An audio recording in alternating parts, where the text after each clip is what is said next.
সরকারি ব্রজমোহন কলেজের দর্শন বিভাগের শিক্ষার্থী সাজনিন আহমেদ সাদিয়া দাঁতের ব্যথা নিয়ে 2 মাস আগে গিয়েছিলেন বরিশাল সদর রোডে ডাক্তার ইকবাল হোসেন আমানের চেম্বারে।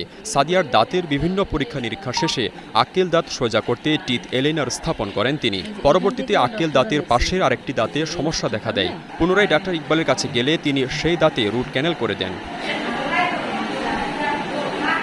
সাদিয়া জানান, রুট ক্যানেলের পর থেকে চিকিৎসকের দেয়া ওষুধ সেবনের পরেই শারীরিক অবস্থার অবনতি ঘটে। ঝলসে যায় পুরো শরীর, অবশ হয়ে যায় হাত পা।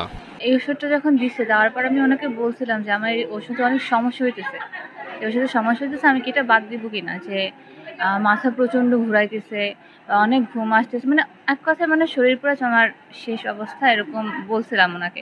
তুমি বলতে তো সমস্যা নাই, কন্টিনিউ করো, কন্টিনিউ করলে ঠিক হয়ে যাবে। অবস্থার অবনতি হলে গত 26 সেপ্টেম্বর শেরে বাংলা মেডিকেল কলেজ হাসপাতালে ভর্তি করা হয় সাদিয়াকে।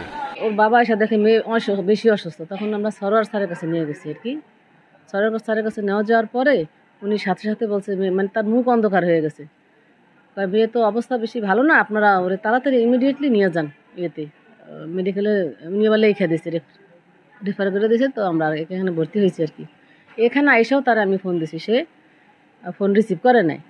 বিশেষজ্ঞ চিকিৎসক বলছেন, সাদিয়া স্টিভেন জনসন সিনড্রোম রোগে আক্রান্ত হয়েছেন, যা ভুল ওষুধের প্রতিক্রিয়া থেকে হয়ে থাকে।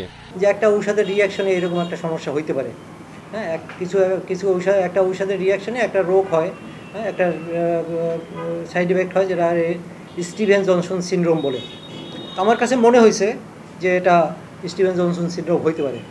সাদিয়ার শারীরিক অবস্থার খবর ছড়িয়ে পড়লে সদর রোডের চেম্বার বন্ধ রেখেছেন অভিযুক্ত চিকিৎসক ইকবাল হোসেন আমান। বারবার যোগাযোগের চেষ্টা করেও পাওয়া যায়নি তাকে। Desk report, star news.